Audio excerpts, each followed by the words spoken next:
आत्माको 7 वटा क्वालिटी हुन्छ।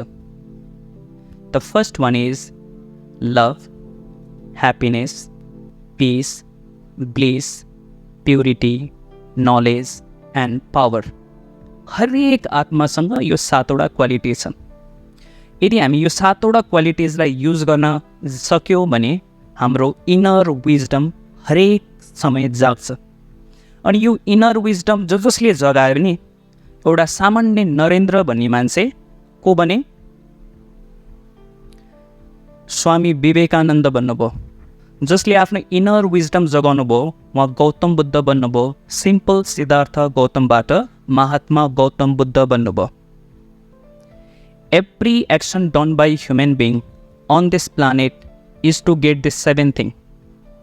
प्रेम पाउनको लागि नै हो, खुसी पाउनको लागि नै हो, शान्ति पाउनको लागि नै हो, आनन्द पाउनको लागि नै हो, नलेज पाउनको लागि।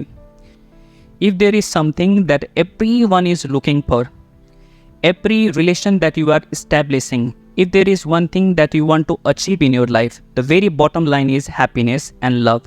But why we are not getting happiness and love? Why we are getting stress, anxiety, depression, hurt, resentment in terms of love and happiness? Any reason?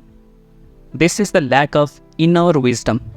हामीले जुन कर्म गरेका छौँ त्यो कर्मको फल के हुन्छ भन्ने कुरा थाहा नभएर हामी बडी कन्सियसमा गरेका सबै कुराको रिजल्टहरू बडी कन्सियसमा आउँछ। लभ भनेको फिजिकल चिज हो कि नन फिजिकल चिज हो?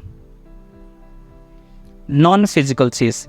First of all you have to understand that the love is my original quality and it is within me. I don't have to depend with any body. If you have this realisation then the great acceptance will come. प्रेम म भित्र नै छ। That is my innate quality. हामीलाई बाहिरबाट जे चिज चाहिन्छ नि त्यो चिज हामीसँग पहिल्यै छ। हामीसँग यो मात्र इग्नोरेन्स छ कि हामीसँग छैन भन्ने एउटा इग्नोरेन्स छ। That is the reason why we are seeking love outside and making relation. This days boyfriend, girlfriend are very normal to the people. These are the something that we have learned from the movies, learned from the social medias, and this has become very normal. But we are trying to get love from this relationship. When there are two empty people, who will give love?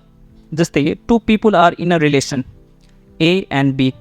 A is also try to get love from B, and B also try to get love from A. Who will give love? धेरै मानिसहरूले विवाह गरेका नि त्यसै नै के म विवाह गरेँ भने म खुसी हुन्छु, मैले विवाह गरेँ भने प्रेम पाउँछु, अनि उतापट्टि पनि दुलैले पनि त्यही सम्झिन्छन् मैले राम्रो हस्बेन्ड पाएँ भने खुसी पाउँछु, प्रेम पाउँछु भनेर। अनि त्यसको बदलामा के हुन्छ? सानो सानो कुराहरूमा डिस्टर्बेन्स हुन्छ। अनि श्रीमानले भन्छ मैंने तो सोचा था तुम प्यार ढेर सारी प्यार और खुशियाँ लेके आओगी, है ना। श्रीमतीले नि त्यही भन्छ मैंने तो सोचा था तुम बहुत सारे प्यार और खुशियाँ लेके आओगी। Now both are empty person, both are disturb person living together in a relation. अब यस्तो रिलेसन के हुन्छ होला?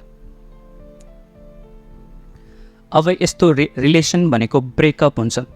हामीले विवाह कसरी गर्यौँ भन्दाखेरि अनुहार हेरेर, हाइट हेरेर, कास्ट हेरेर, रिलिजन हेरेर, ऊ पनि डक्टर म पनि doctor, it's a very compatible to get in to the relation and we become husband and wife.